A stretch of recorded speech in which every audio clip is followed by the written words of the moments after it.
that they have an economic plan for the future. Senator Roberts. Thank you, Mr Acting Deputy President.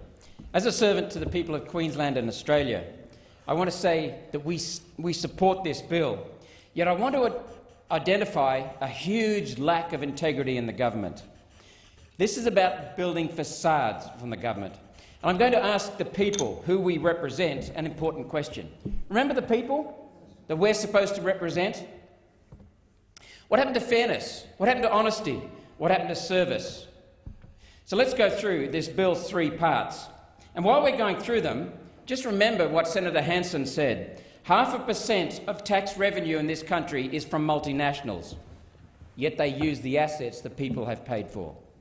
So the first provision in this bill, thin capital, requiring an entity, foreign company operating in Australia, to declare the value of their assets at the same value, as they carry them on their books. This eliminates a practice of revaluing assets down to declare a tax loss while still showing the asset at a higher value in their account. Now, that could raise around about $120 million. Remember that figure. Number 2, online hotel reservations. This will require foreign companies operating an online booking service in Australia to treat the value of those bookings as subject to GST to collect and remit that GST. That covers hotels, motels, hostels, student accommodation and caravan parks, Mr Acting Deputy President. The threshold is $75,000. It relates to where a booking service block buys hotel rooms and then on-sells them through their website. There is now GST payable by the booking company on those block buys. It does not relate to where the website acts as an agent for a motel. In that case, the GST would be paid by the motel owner when the room is paid for.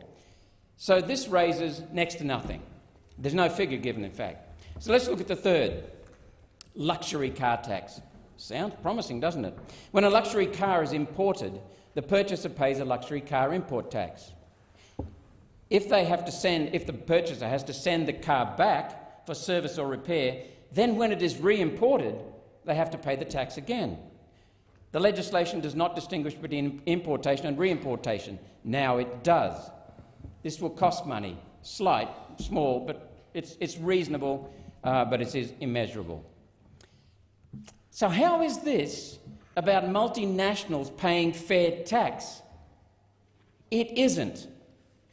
One Nation has been raising and championing the need to raise multinationals' taxation, yet the government is now repeatedly, after many years, labelling bills as taxing multinationals. This is a pretence.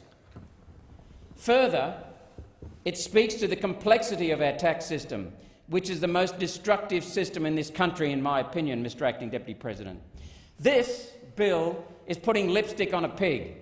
It's needed, but that's all it's doing. Deputy Commissioner Jim Kalali, the ATO's Deputy Commissioner Jim Kalali, said in the 1990s, I think it was 1996, and in 2010, that 90% of Australia's large companies are foreign-owned and since 1953 have paid little or no company tax. People in Queensland are already waking up to the fact that under Mr Morrison, the government is building facades. He's a great salesman, but he's building facades and then selling them. This is a pretence. Queenslanders are already saying the MO of ScoMo is facade building. And he has taken, it seems, a leaf out of Premier Bob Carr's manual, former Premier Bob Carr's manual, how to do nothing yet appear to be doing something. There is a big disconnect, Mr Acting Deputy President, between what we are being told by this government and what the government is doing. The government is saying one thing and doing the opposite. They're saying this is about fair tax of multinationals. Multinationals pay their fair share of tax. This is not hitting the multinationals at all. We know the government is not collecting new revenue. Is the government acting in good faith? That's the question that the people of Australia need to judge. Or, another question, is the tax system fundamentally flawed? My answer is both. We have got to the stage where we must do something different. So let's, Mr Acting Deputy President, tax multinationals fairly. Let's be fair dinkum. They are not paying tax, they're not paying their fair share of tax, and the Australian Taxation Office lacks the ability to get them to pay a fair share of tax. Whether it be transfer pricing or double taxation so they don't have to pay company tax here, or doing it outside the rules, the ATO hasn't the wherewithal to be able to chase this. It's time for a new paradigm. Let's tax multinationals properly. One nation raised the taxing of multinationals. We raised the solution, as Senator Hanson has said yet again. She called it transaction. I call it activity-based tax. It doesn't matter. What it means is that we tax people, we tax multinational companies on measured output that they sell. We raised this issue in the first place about multinationals, and all the Labor Liberal governments did was laugh. Now they pretend. So here's the solution: activity-based taxation for multinationals and wholly owned subsidiaries like Chevron Australia. Measurable activity, volume of gas, for example, off the North West Shelf. That cannot be avoided. The Europeans are now raising this. Each industry is different, so we have to tailor this to each industry.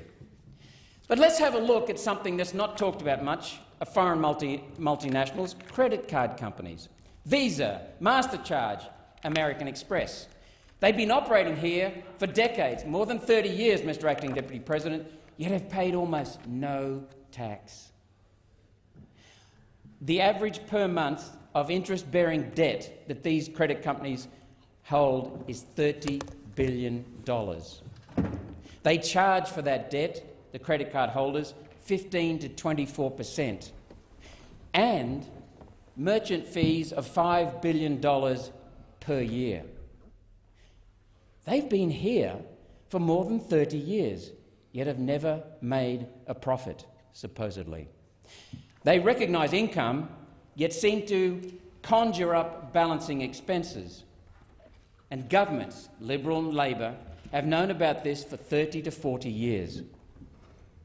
It is reasonable for a company to minimise tax, yet there is a reasonable expectation for companies to pay a fair share of tax, especially when they come down here and use our resources, our education system, our legal system, our infrastructure that the people are paying for and have paid for. It is only fair that the people get a return. Why doesn't the government call in the CEOs of these credit card companies and tell them that unless they pay a fair share of tax, we will remove their right to operate here in Australia? Or why not just change the rules, the laws? What about pharmaceutical companies, multinationals, gas companies that are exporting gas to Japan and other countries? We are the world's biggest exporters of liquefied natural gas, and yet we get hardly any revenue from it. As Senator Hanson quite correctly pointed out, the Japanese government gets about $3 billion in import duty from natural gas going into the country. We don't get anything like $1 billion. We're under $500 million. What about the large internet platforms, Amazon, Google, Facebook, as Senator Hanson mentioned? Let's get fair dinkum. Let's start telling the truth in this. These activity-based taxes would raise money, and that would cut personal tax, cut our debt, and drought-proof Australia and invest in infrastructure. This speaks to the economic mismanagement of our country under Labor and Liberal. Cost of living falling way ahead of wages. Sorry, wages falling way behind cost of living. Energy prices, ridiculous. We've got the world's biggest export of energy, and yet we have the highest energy prices. Lowest price of electricity just 2 decades ago, now the highest. Taxation system, water, infrastructure, water prices. We are in a massive drought, and yet farmers cannot afford to pay for electricity to pump water so they don't plant fodder. This is about the productive capacity of this beautiful country. I'll talk in a minute about agricultural hits, because that's what's really destroying the productive capacity. We have immigration that's far too high for our capacity at the moment. We need a pause on that. Housing prices, infrastructure, lack of spending, family law crippling families, crippling workers, banks controlling, sovereignty being sold out to the UN and destroying our productive capacity, and economic mismanagement. So I'd like to talk a bit about government-inflicted disaster in agriculture. Mr. Acting Deputy President, property rights are fundamental to the productive capacity of this country. Under the UN's Kyoto Protocol, Mr Howard, as Prime Minister, his government stole the property rights of farmers and went around the Constitution without paying their compensation under the Constitution, all based on fraudulent claims from the UN, no data. Water prices, water rights, mismanaged under the UN's, as a result of the UN's Kyoto Protocol that Prime Minister Keating's government signed. Again, no data. Energy prices, destroying our country now under the UN's Kyoto Protocol. Again, no data. Carbon farming under the UN's Kyoto and Rio de Janeiro declarations. Again, no data. Soil and chemical runoff. Now the pretext, even though there's no evidence for it, the pretext for destroying farmers right across the eastern seaboard of Queensland. Again, the product of the UN's Rio Declaration. Fishing rights. We are the world's largest continental shelf fishing zone, and yet we import 3/4 of the seafood we eat as a result of the UN Rio Declaration. Again, not based on data. Forestry being shut down in Queensland because of the UN's Rio Declaration. Again, no data. Trigger mapping that is being used by the Labor government in Queensland to abuse farmers and steal their rights. Grass-fed levies inquiry. There's a white paper into red meat, memorandum of understanding. This and many others are destroying the productive capacity of our country, and the government has the hide to come in here and say, making sure multinationals pay the fair share of tax.